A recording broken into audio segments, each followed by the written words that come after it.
This is an overview of the PhD qualifying and dissertation process. I'm Justin Bathen, the narrator. The illustrations are by Dr. John Nash, and collectively this was created by the Department of Educational Leadership Studies here at the University of Kentucky. So to give you a sense of this process, we've sort of written out some of the elements involved. And so you can see just generally we're going to move through each of the steps. And we're going to zoom in and talk about each of those steps in more detail. But the broad picture here is this is to be completed in about a year minimum to a couple of year period. So let's zoom in and take a closer look. So in the spring, before you engage in this process, the spring of your last semester of classes, of formal courses, you are going to submit to us an abstract of your research ideas. And the more specific this abstract, the better. Abstracts are fairly small, less than a page, but talking about this is where I'd like to do my research, what your interests are. You're going to submit that to us in late spring. And then you're going to take the summer and prepare. So during the summer, we'll take the abstract and we'll write up qualifying examination questions for you based off of your research interests as you told us in the abstract. So knowing that we're going to write these questions in the summer and then we're going to give them to you starting in fall, during the summer, after you have submitted your abstract, but before you have taken the qualifying exam, you should be preparing to take the qualifying exam. We're going to give you a pretty narrow time frame to take the qualifying exam, so the more work you've done up front in preparing literature and thinking through some of your own thoughts around the theoretical framework and potential methods you might be interested in, the more work you've done of that in summer, the better off you're going to be when you get the qualifying examination questions in the fall. So now in fall, you're going to enroll in the class called EDL 792. And this is a critical class in our program. It is the transition class, transitioning you out of coursework and into the dissertation phase. So you'll enroll in 792, and in 792, immediately during that first month, you're going to get your qualifying examination questions, and you're going to get a pretty narrow turnaround time on those questions. So a week, a couple weeks, it's not totally determined yet, but it's going to be a pretty quick turnaround. And so the more prep work you've done in advance, the better off you'll be. Then after that, in 792, to complete the class, you must complete your prospectus. Hopefully that leads very quickly to your proposal writing stage. This potentially could be completed during the 792 period. And potentially you might even get your IRB done, although that would only be the fastest and most aggressive of students. So let's take a look at these elements in more detail. So you've enrolled in 792 and you have a graduate school examination that has to happen immediately into the fall semester for your qualifying examinations. And this includes an oral exam. So defending your questions to your committee.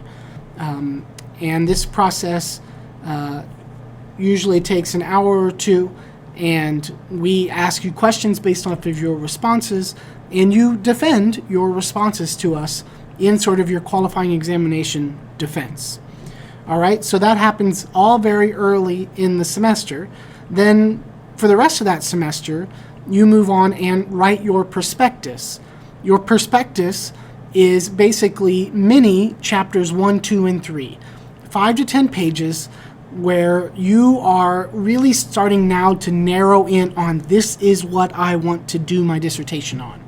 This is a document from which we can judge, is this a direction that makes any sense whatsoever? Because we don't want you investing a lot of time in this if the whole concept doesn't make a lot of sense to us. So this is a document, your prospectus, written in conjunction with your committee chair as well as your 792 instructor, all team up and help you sort of narrow in on this is a kind of study that makes sense, and then you write that up and we sort of give a judgment call on whether that makes sense to us at the end.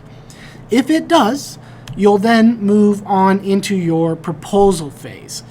In your proposal, you have to defend chapters 1, 2, and 3 of the traditional 5-chapter dissertation. Okay, and you'll have a meeting of your committee to defend chapters 1, 2, and 3 too. So this is your introduction, your literature review, and your methods. All that has to be defended. It can be defended even during the fall if you are moving very quickly, or that might continue on into spring of the following year. But that is the next step in this process. You've written your prospectus.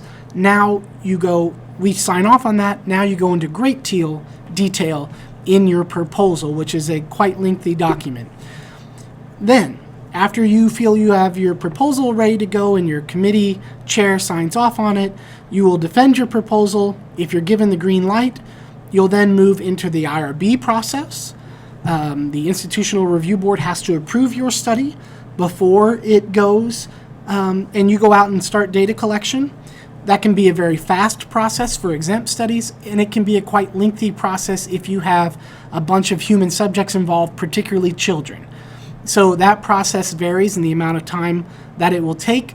It can be a somewhat difficult and arduous process. We'll help manage you through it, but it is something that you need to be preparing for as you're entering this whole phase, and select dissertation topics and methodologies that make sense in getting through the IRB process. Once through the IRB process, now go out, do your study, collect your data, write up chapters 4 and 5 on both the results of your data and any conclusions and implications that you draw from that data, as well as beef up chapters 1, 2, and 3, the introduction, the literature review, and your methods, and prepare with, at that point, your full dissertation. So at the end of this period, your dissertation is ready to go and you're submitting it to your committee chair for approval. Once you and your committee chair are on board, and you then submit out a request to do a formal defense. There's some actual paperwork that has to be processed to schedule a defense date and that kind of stuff, and we can help you through that. You have to notify your committee, I think, a month in advance. You set the meeting of your full committee, and then we have a final oral defense of your dissertation and your study.